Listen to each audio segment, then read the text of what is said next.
40,000 years ago, people looked to the sky and saw more than stars.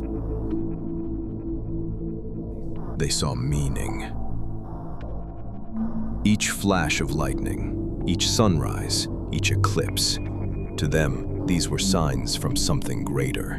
Before science and scripture, before temples and writings, our ancestors began to imagine powers beyond themselves. The world was colder then, and humans were few. Small bands of hunter-gatherers spread across Africa, Asia, and Europe. Survival depended on fire, on cooperation, and on luck. Yet even in danger, their eyes kept rising to the heavens. The rhythm of the moon guided hunts. The tilt of constellations marked seasons. And slowly, observation turned into belief. Deep inside caves like Chauvet and El Castillo, painters left animals larger than life. Many superimposed shapes matched star patterns seen above the horizon. The paintings were not decoration. They were communication with the unseen. Red ochre handprints pressed against stone may have said, "I am here, remember me." From these gestures grew the idea that life and death were only parts of a greater circle. Imagine a tribe gathered after a hunt. They sit around firelight, listening to the night wind move through trees. Thunder rolls across the valley. Someone asks why. The elder points upward. It is the sky's anger. In that story, the world gained voices. Mountains could speak. Storms could warn. The sun became a guardian, the moon a watcher, and for the first time, fear was met with explanation. Archaeologists have found carved figurines, half woman, half animal, buried with care. They point to a belief that some force connected humans, animals, and Earth itself. Sites like Göbekli Tepe in modern-day Turkey, built nearly 12 millennia later, repeat the same patterns. Circles of stone aligned to stars, decorated with creatures of power. Those temples did not appear from nowhere. They were the descendants of this early faith in the sky. By mapping the heavens, humans realized time could be predicted. The return of the Pleiades meant migration. The winter solstice promised the sun would rise again.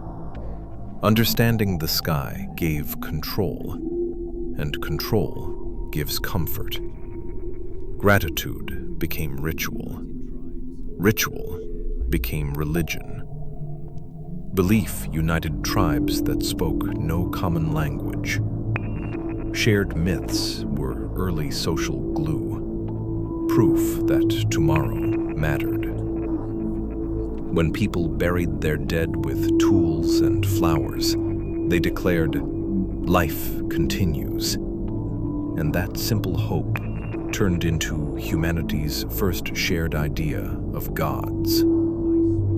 As Ice Age glaciers faded, these beliefs traveled with migrating people. Different names formed: Sky Father, Earth Mother, Sun Child. But the pattern never changed. We looked up for answers and looked inward for meaning. The first gods were not distant rulers.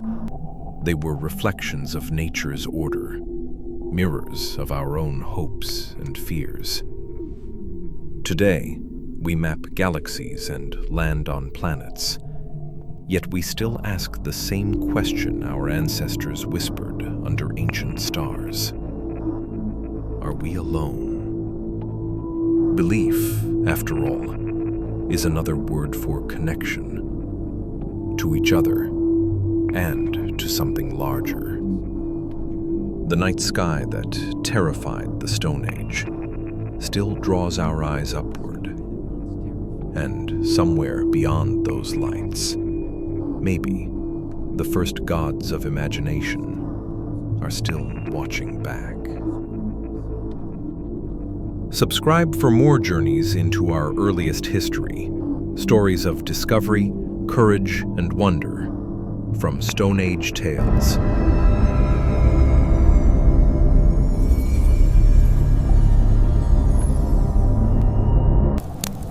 Look at that!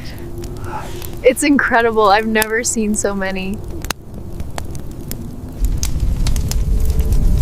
Perhaps the first gods never left us. They became our curiosity. Ensure the alignment is perfect before you secure the final bolt.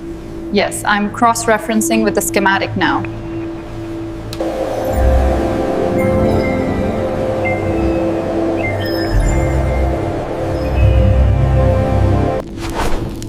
It gave meaning to mystery and light to darkness.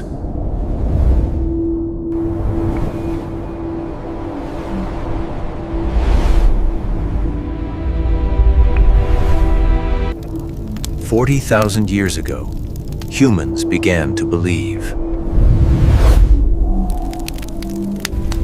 And from that belief, civilization was born. This was the first spark of faith, the first gods. Subscribe for more stories from the dawn of belief and the rise of humanity.